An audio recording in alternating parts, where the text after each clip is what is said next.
What is up, everybody? We are back. All the Beyond Sports Podcast Network is back with a brand new weekly soccer podcast. Coast to coast with me, Ben Shepard, and my co-host for all these episodes, Graham the Man Rogers. Live from, I believe, still El Paso, Texas, at least for a little bit longer. Over phone, because I haven't figured out how to do any video, live communications yet. Hopefully that's one of the things I'll learn in college now that I'm here in Boston. My boy, the four-eyed, 7-foot Graham Rogers. Graham, buddy, how you been, man? Dude, I've been good. I've been so ready to get this going again. We're back, baby. We're so back. How much Club World Cup did you watch over the summer? I watched a little bit. I watched Al Hilal beat Man City. That was a great game. Had money on them. They won. They brought it back for me. I do remember you showing me that. I remember you showing me that bet slip. Yeah. Dude, I can't remember the Portuguese dude's name that won me the money on Al Hilal, but dude, I loved him. I watched the first two games. I watched Inter Miami, and I think Wydad, the Moroccan club, started it. And then I watched Fluminense, and I think they played an African club as well from Egypt, the big club from Egypt. I'm blanking on their name. That'll. I think I know what you're talking about, but I can't think of it either. Oh, actually, I need a quick correction. It wasn't Portuguese. It was the Brazilian player, Marcos Leonardo. Okay. That man won me some money. I think I actually had him to score 2 goals, and he scored twice. If they play in the Saudi league, and they're not a household name, 9 out of 10 times they're Brazilian. We got so much to get into, right? Like, this is a massive time. August, we're in the middle of transfer season. There's a bunch of stuff happening every day. We're going to talk about all the biggest transfers that we've missed over this summer. As I'm, I was transitioning I was moving, not transitioning. I was moving. I should specify that. Moving to a new city. I'm living in Boston now. I've got my own apartment. I've got a podcast set up, and I'm really rusty.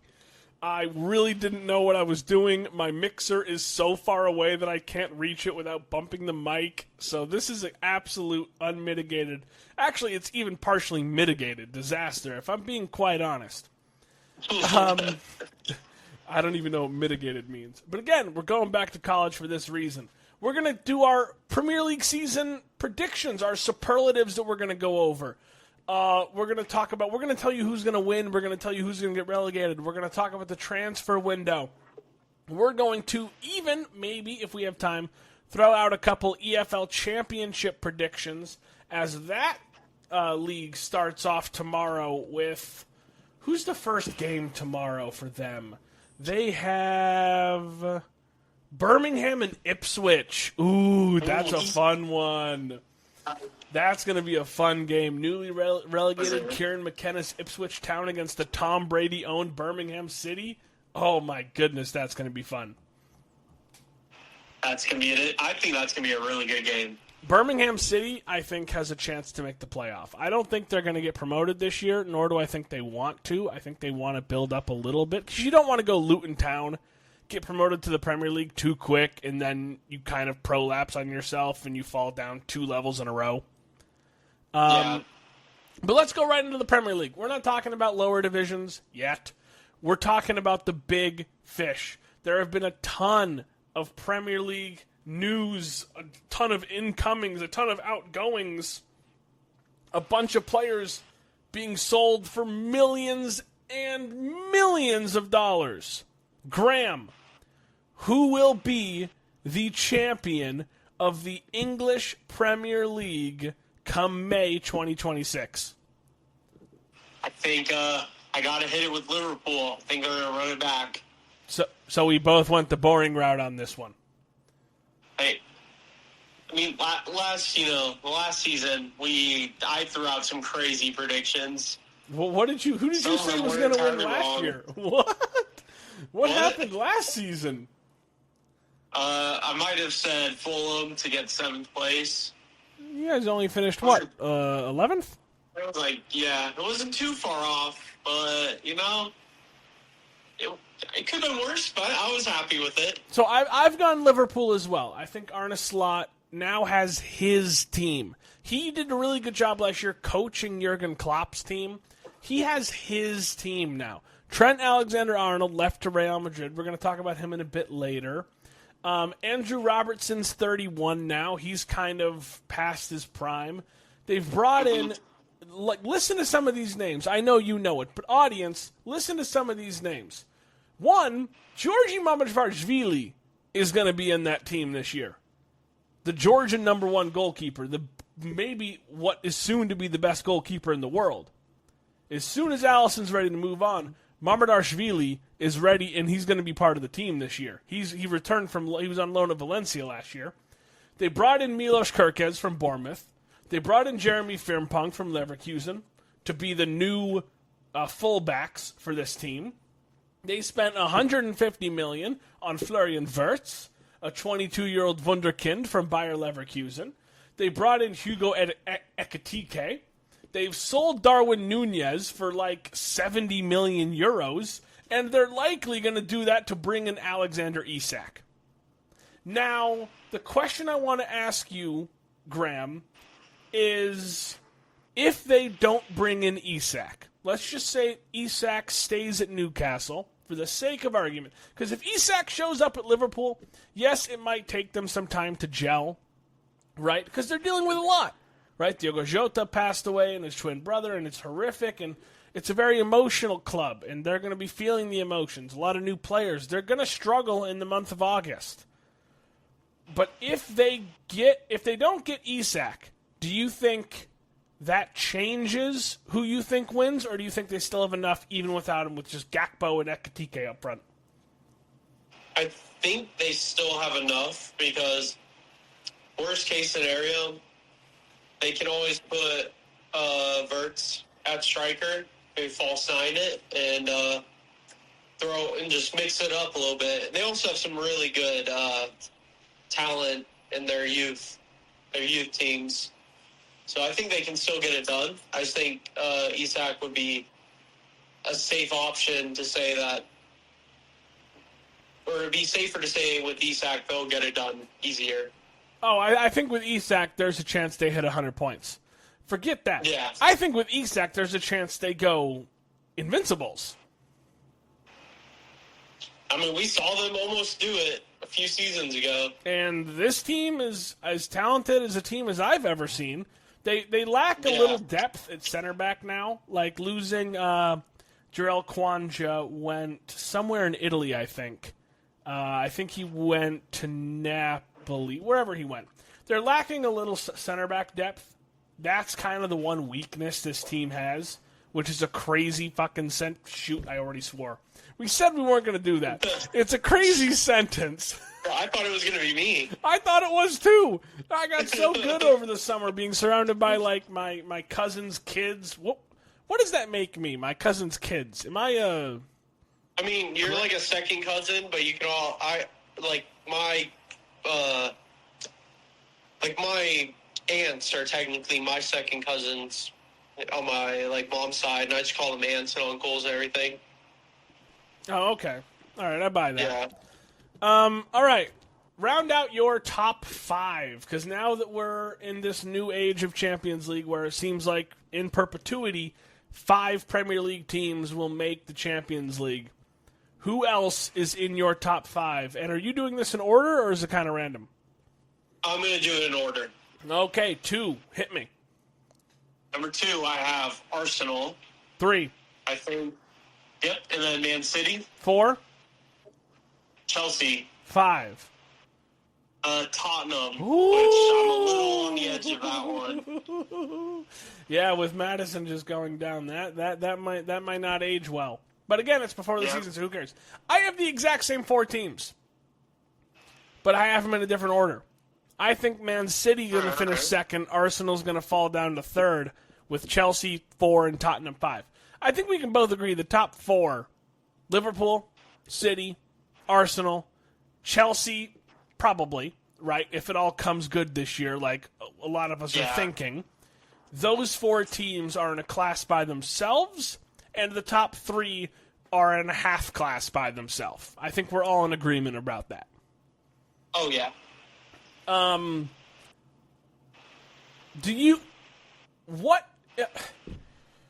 If Arsenal doesn't get over the hump and win the title this year, will it ever happen for them? I don't know. Honestly, I feel like if they've got to do it. Yeah, I feel like they really have to do it. I think if they don't do it, Arteta's time might be coming up. Because you got to think about, look, my case for Man City. Look at some of the moves they've done. One, they brought in James Trafford back. Suck at Newcastle. They brought in Ryan Aït-Nouri, who I don't particularly like very much, but fine, whatever. You need an actual left back on this team. They brought in Tijani Reinders, who's been the best midfielder in Serie A for the past 2 seasons. They brought in Ryan Cherki for only $30 million because Lyon was going into bankruptcy. Like, all three of these teams, even Arsenal, I might not love the Victor Gyökeres move, but they went and got the guy they wanted. He's not... I have doubts of whether he actually is the finished article or not, but he's the one who's supposed to be the finished article compared to a Benjamin Šeško, right? Or even a Hugo Ekitike, right? He's supposed to be the finished article. All three of these teams, Chelsea with Liam Delap, with João Pedro, they've all gone big. These 4 teams have gone big, and Tottenham, I think, I don't want to speak for you, so please tell me if you have a different reason. I have them 5 because Thomas Frank, and that's it. Yeah, I mean, I really didn't like that they got rid of, I'm going to try to say his name's always butchered it, but, you know. Try it. Our favorite Australian coach. Try it. Postecoglou? Is that right? Ange Postecoglou. Well, yeah, but... Postecoglou. Hey, you already got what you got from me. You better use it. What? You already got what you wanted from me. Postecoglou. I said the name the best I could. Good eye, mate. It's Ange Postecoglou. Yeah. We play high line. No defender ever pissed the midfield. Defenders stay on the midfield line all day long. Even if we're being up 4-0, we still press the attack, even though it makes no sense. He was right to get fired, though. When you have Thomas Frank, like, come on. Especially after what he's done with Brentford, I think you really have to. You have to go for it. So I would have liked to see one more season with Big Ange. Yeah, he got them in the Champions League, right? He did it by neglecting. He won them a trophy. He got them that by neglecting the domestic league, but you know, Nottingham Forest got European football by cheating and just taking the points deduction 2 years ago. Like, the ends justify the means all the time in this league. Yes. But I also think they were in danger of doing exactly what Man United did last year. Winning a trophy, sticking with a manager they knew they didn't want too long just because he won something, and then we saw what happened to them this year. Yeah. I say that's why I think Daniel Levy's one of the best at. He just rips the damn Band-Aid off when it happens. Yeah, that's true. Speaking of Brentford, we're going to move on down to relegation. The relegation battle. 2 years in a row now, the 3 promoted teams have gone right back down. I do not think this is going to happen. Burnley, I have 20th. I have Leeds United also going down because right now Illan Meslier is still their goalkeeper and he's not good enough to be a Premier League goalkeeper.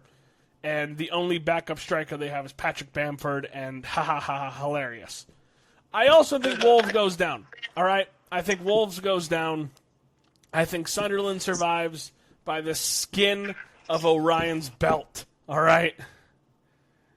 I need it. I need someone to stay up. Please, for the love of God.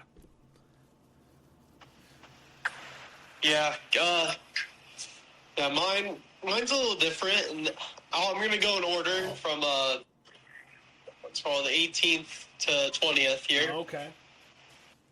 And this first one hurts me, but I'm gonna have to say Sunderland, and I'm on the fence on that one. You're on the fence with the Black Cats. I am on the fence of that one, but I'm gonna leave it be for now. And then at 19th, I have Wolves. I think they fought well the last couple of seasons, that they've been very close to relegation.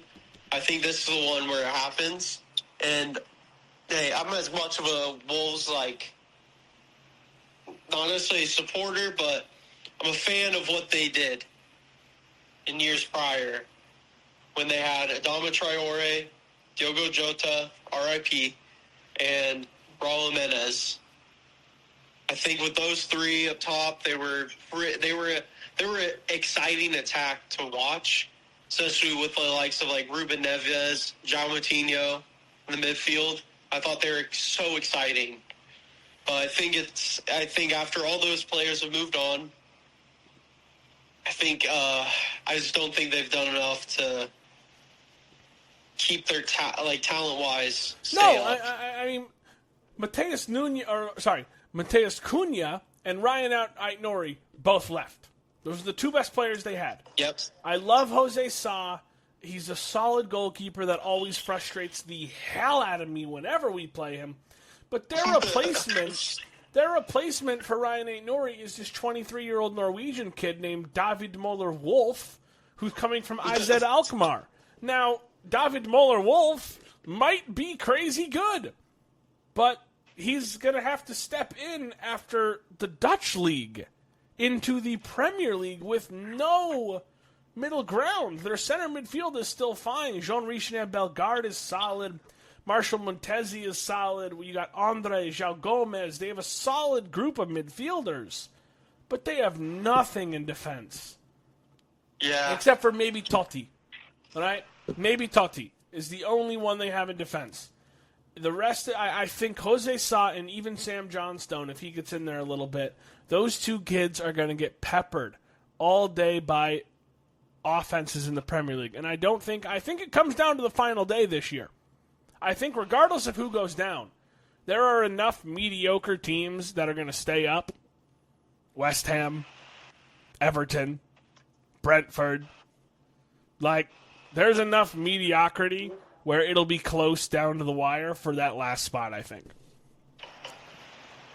Yeah. Also, I want to say this about Sunderland. I would not have put them at 18th as of right now if they had Job still. If they saw Joe Bellingham, I think it would have been a little different. I think I've talked to you about this offline before. It bothers me that he went to Dortmund instead of sticking with a team that he got promoted with. I don't know. I love to see a player that is loyal to the team that he's helped and that has helped him. I agree with that, but I don't know how many Sunderland games you watched last year. He wasn't the best player on that team. No, I mean, no. The strength of that team was the two-man... I didn't watch, I think I only watched maybe one game of Sunderland's so the strength last year. Sunderland's strength last year was their two strikers, Eliezer Mayenda and Wilson Isidore. Those two cats are really good. Plus, they added maybe my signing of the summer, Simon Adingra from Brighton. Yeah. This dude is nasty. They added Enzo Lafitte. They added Habib Diarra. They added Granit Xhaka. They added Reinildo Mandava from Atletico Madrid. They are trying. They are really trying. I just can't wait for the next Sunderland Till I Die season of them fighting in the Premier League. I can't wait. Do they still do that show? Honestly, I don't think so. I think they came out with supplemented a third by season, Welcome to Wrexham. I haven't watched. I think Welcome to Wrexham stole its thunder. All right, let's get a move on. Golden Boot. I've gone for Erling Haaland. That's really boring, I know. Who have you gone with for the Golden Boot? I got our boy Isaac. All right, please, come on. What are you doing? What? It's Isak. Isak. Sorry, dude. Right? Isaac. You Isaac? Yeah, I'm American. What can I say, dude? I think either of those are good shouts. Real quick before we move on, opening day of sorry, maybe not opening day. End of the transfer window. Isak's playing for what team? If you were to guess right now. I would have to say Liverpool. Okay, I'm in agreement. I think Liverpool spends whatever money necessary to get that done. Though I do think $150 million for Isak is unreally stupid. But it should be 110 max. He's not worth more than that. But I digress. I'm not the one spending that money. Your signing of the summer. Who do you think it is? Your best signing of the summer. This one might come as a bit of a shock, but I think I'm going to say João Pedro to Chelsea. Ooh, a Chelsea shout. Yeah, I mean, you could put names in a hat and pick one out for all the Chelsea players that they've signed over the years. Like, they're brand new. But I think João Pedro he's going to stand out this season amongst the rest of the signings. I think he's going to I don't necessarily think he's going to score a ton of goals, but I think he's going to be the most well-rounded player. I'm interested to see how he does because so much of his production at Brighton was off penalties. He's not taking penalties for Chelsea. Like Cole Palmer. No, they got Cole Palmer. I already said mine. I think it's Tijani Reinders to Man City. I say that because saying Florian Wirtz to Liverpool is too easy. Like, he is the best signing. He will be the best player that is new to this league, but that's too easy. I got Tijani Reinders to Man City. My worst signing of the summer, I hate. Feel free to push back on this if you want, but I'll beat you down. I hate the Victor Gyökeres to Arsenal signing. I hate it. I think he's so effing overrated. It's not even funny. I'm sick and tired of hearing about how this is the guy taking Arsenal to the title. No, he's not. He's not going to be the guy. He's not. No. It's ridiculous. I'm so over it. I agree it's not the right move for Arsenal. I think if he would have gone to, like, Newcastle, I think he would have done he would have done better at Newcastle than he will with Arsenal this season. Who wants to go to Newcastle?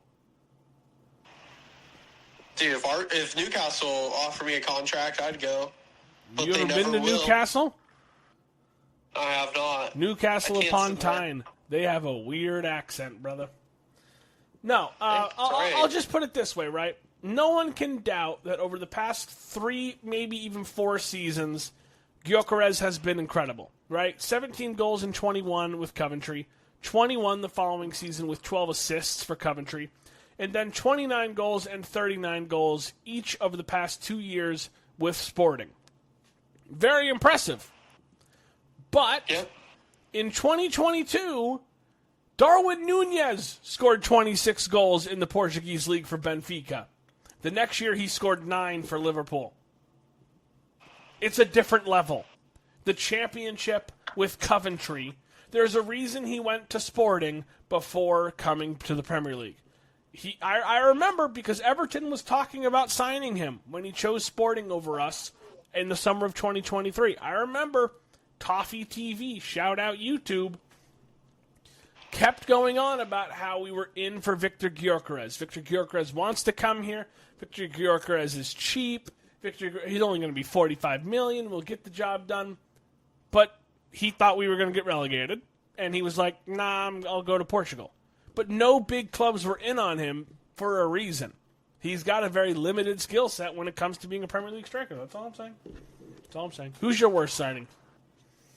My worst signing is going to be Mbeumo to Man United. Oh, that's harsh. No, I like Mbeumo. I have nothing against the player. I just think it's going to be a weird fit at Man United. I don't think he's going to gel that well. Hey, I have breaking news. So this is going to be released on Friday. We're recording this the evening of Thursday, August 7th. João Palhinha officially joins Tottenham. No, I already saw it. Old news, buddy. I'm heartbroken. No, but it's like officially done. Yeah, I saw that the other day. Looks like a 1 year loan. That part I don't entirely know. Honestly, it's a loan with an option to buy at the end of the season. I think that's a great move for Spurs. Great move for Spurs. Great move for Spurs. My heart's broken again, as it is every year.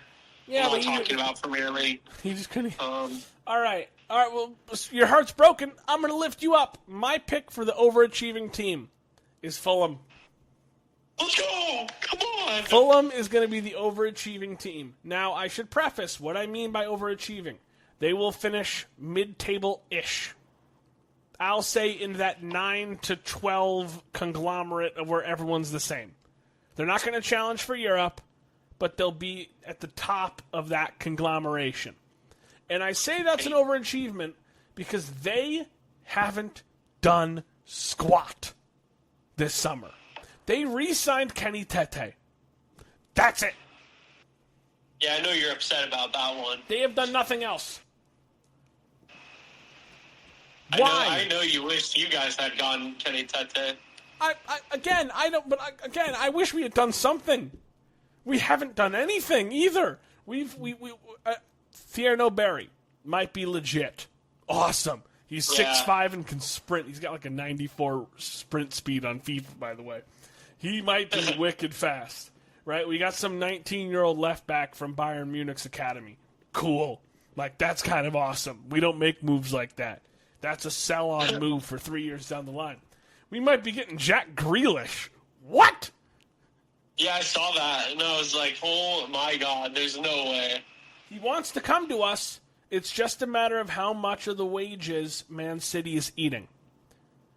Hey, Jackie boy, come to Fulham. Just kidding, don't. We don't need you. Dude, he's so good.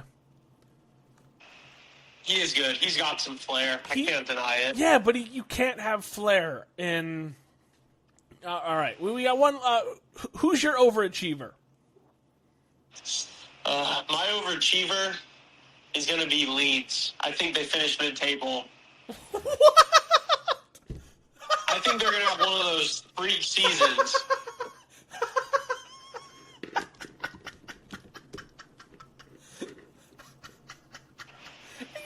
Serious? Shit, I swore again. Are you serious? Dude, you suck, dude. I thought it was going to be me. I haven't sworn once. I'm really not good at this. I just pulled up their team, all right? I just pulled up their team. They have made some moves. I like Sean Longstaff. That's a really good signing. Mm-hmm. They have Jack Harrison back from us. Yeah. I do like him.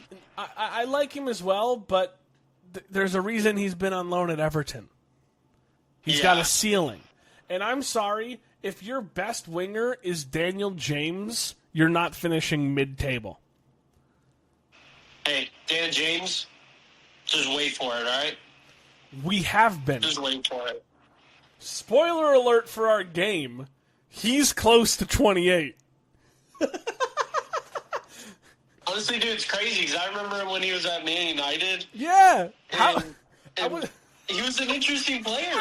Sometimes he would pull stuff out. How much Mark Goldbridge do you watch? Oh, I used to watch him a lot. I haven't watched him in a minute. Okay, so on YouTube, there's basically an hour-and-a-half long compilation of him doing all of last season.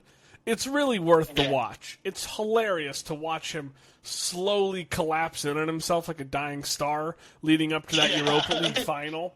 I think I've watched one of those before, and he always has so much hope in the first half.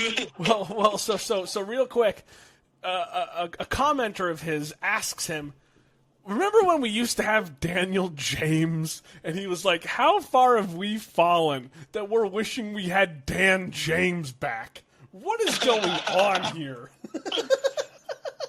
All right. My underachiever is Nottingham Forest. I think they've done a solid, if not shady, job getting Morgan Gibbs-White to stay.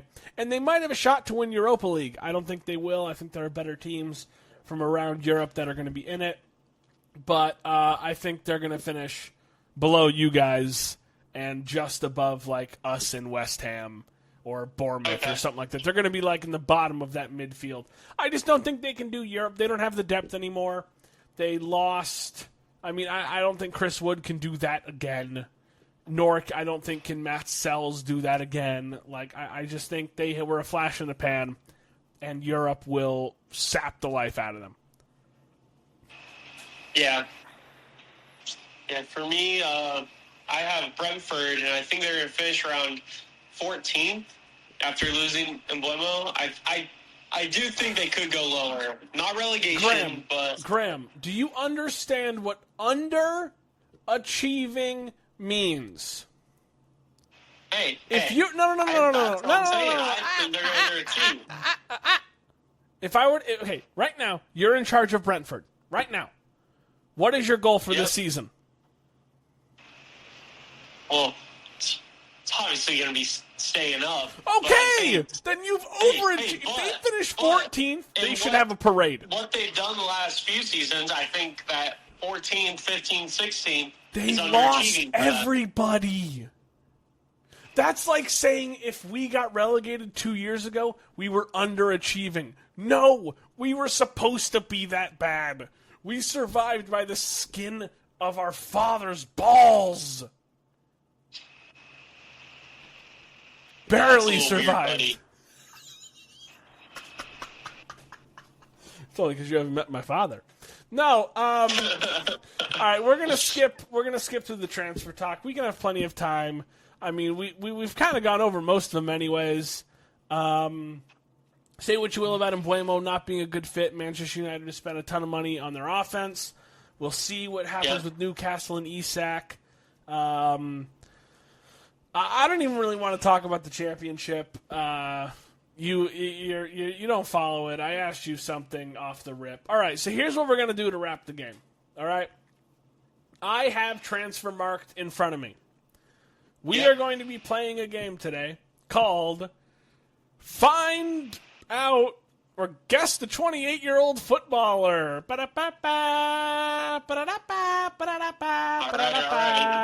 right. In this game, you guess players. I have transfer marked in front of me. I will type their name into the search bar and pull them up. I am also honor rolling. Like, if I see a name, like I see right here, Jack Harrison is 28 years old. I'm not going to be able to say Jack Harrison in the game, right? Because I've seen them during, like, my research. I'm not going to be that guy. First one to get 5 correct names wins, unless this starts taking a really long time, in which case we'll change it to 3. Graham, as the younger, I will let you go first. Give me remember your hint, Jack Harrison is 28. Give me a 28-year-old footballer. If it's some random-ass person I don't know, maybe tell me a team that they're on too. Okay, yeah, you're going to give me 1 second here, right? Just think of a name. And they have to be 28? They got to be 28 on the dot. Oh, dude, you can't spring that on me like that. You knew this was coming. What are you talking about? Yeah, but you explained it differently. I did? No, you got to name. Yeah, name a footballer. I thought you were going to be giving me the 28-year-olds. No. I had to give you them. No. You just say a random name, and whoever gets, like, the point is to guess randomly someone that's 28. You're just shouting out a name. You don't have to know they're 28. You're supposed to think that they're 28. And now I'm confused. Okay, you're saying a random name, like Alex Iwobi. I then search Iwobi, and I find Alex Iwobi, who's 29. See? You get close, and it's really fun. And then randomly you'll finally get one correct. Go ahead, Graham. Random name. All right. James Madison. Does Madison have 2 D's in it? Yes, it does. Yeah, he's 28! Oh, my God! Wait, he is? He's 28 You're lying to me, dude. I swear to God, he's my God. I'm gonna do the best. James Madison's 28. All right, Graham's got one. Shit. Oh, you know what? Give me Dominic Calvert-Lewin. All right. He's 28! Let's go! Oh, Oh my God! that's crazy. Oh, that's awesome. All right, 1-1.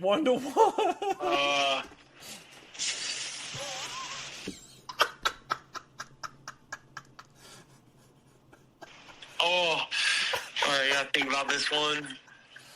Oh my God! Okay, I don't think he's 28, but I think he's getting close. I'm gonna say Christian Pulisic. Ooh, I don't think he is. He's 26. I don't think he's either, but 26 years old. I knew But he was close. I'm gonna guess U.S. national team teammate Matt Turner. 31. Shit. He's 31. never mind. Yeah, he is older. Yeah, I forgot he started goalkeeper's late. goalkeeper. Yeah, he was a late bloomer. That's what it is. Mhm. All right, I got still 1-1. All right, back to All you. right. Damn it. What'd you say? I said Matt Turner last and I was wrong. Go! Oh, my fault. Whoa. All right, you know what I'm gonna switch it up. Uh-oh. I think I'm gonna go. Oof. Oh, that's high. Oh no, this is tough. Okay, I'm going with the former Manchester United man, Marcus Rashford. Ooh, I like that. He's 27. You're lying. I swear to God, he's 27. When's his birthday? October 31st. Oh, you're a couple months too early. No. Oh, man. Oh, God. I really thought he was. You know what? I'm going to stick with goalkeepers. Give me Mike Maignan. Ooh. 30. Shoot! Ah! All right, Mike Magnan's 30, goalkeeper for AC Milan for those listening. I don't think anyone's still listening to this. Go ahead, Graham. Give me a name. Oh. I'm going to go with Valverde. 27. No way. Why am I so close? He I just knew he was turned older. 27 2 weeks ago. Of course he did. Oh, God. Give me... Ooh. What's that Belgian defender who plays center back for Leicester? Wout Faes. Give me Wout Faes. Give me Wout Faes. That was Wout Weghorst. 27! No! Oh, he turned 27 in April. Shoot. All right. Ah, dang it. Wout Faes. All right. I this one, I'm pretty certain on because he's one of my boys. All right. Boys. Before you go, we're changing it to first to 3. Okay. It's still 1-1. It's 1-1. 1-1, all right. 1-1. First to 3. This one I'm pretty sure on because he's one of my Fulham boys. Okay. And I'm pretty sure I remember seeing a post by him recently, and I ended up looking up his name a while ago Okay. to make sure. Diop, Ooh. our center back from France. If the Diop is 28 years old. Let's go! Come on! Ah, you suck, man. Come on! I knew it. Okay. You want to go with one of your boys? I'm going to go with one of mine. Richarlison. Oh! 28! You. He turned 28 in May. Oh, he turned 28 in May. Richie, you pecking son of a biscuit. 2-2. Still in it. Oh, my God. All right, go ahead. All right. Wow. With that in mind, I'm going to stick with one of my boys. I think this is wrong. I feel like he's younger, but I'm going to say Harry Wilson. I think you're dead on with this one. I think he's 27 or 26. Graham, what's your middle name? Wilson. Your middle name is Wilson? Yeah. Graham Wilson No, Rogers.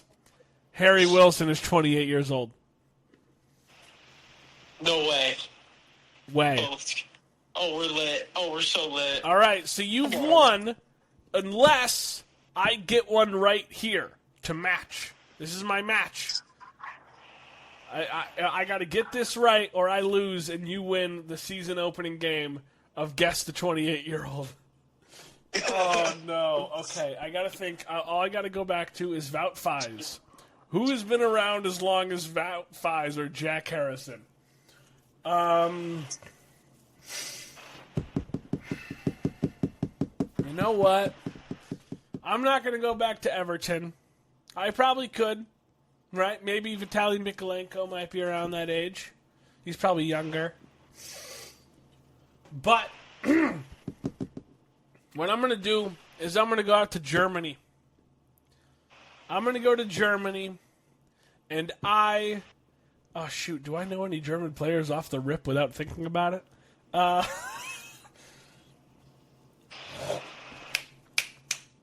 got it. Give me. Right. Oh no, I don't want to do Josh Sargent. Josh Sargent's too young. I'm gonna go with. Oh shoot! I'm panicking, bro. I'm panicking. Oh shoot. What's the Brazilian PSG defender? Oh my god. Marquinhos? Marquinhos. 31. Oh, damn it. Oh, hey, 3 years ago you would have been right. Damn it. That's a shame. All right. Well, just for sake, how old is who's the other guy I mentioned? I don't remember. Josh Sargent? Yeah, how old is he? Hold on. I spelled his name wrong. I think he's 26. No, he's 25. He's 25. Okay, I still spelled his name wrong twice. All right. That is going to do it for Graham. Graham, anything to say before I let you go tonight, big boy? Nothing. I'm ready to get these podcasts rolling again. We'll be back next week to talk Premier League action. The Premier League is back next weekend. The Bundesliga is back next weekend. It's all happening right around the corner. Graham and I will be back next Friday morning. Thank you for listening. Au revoir.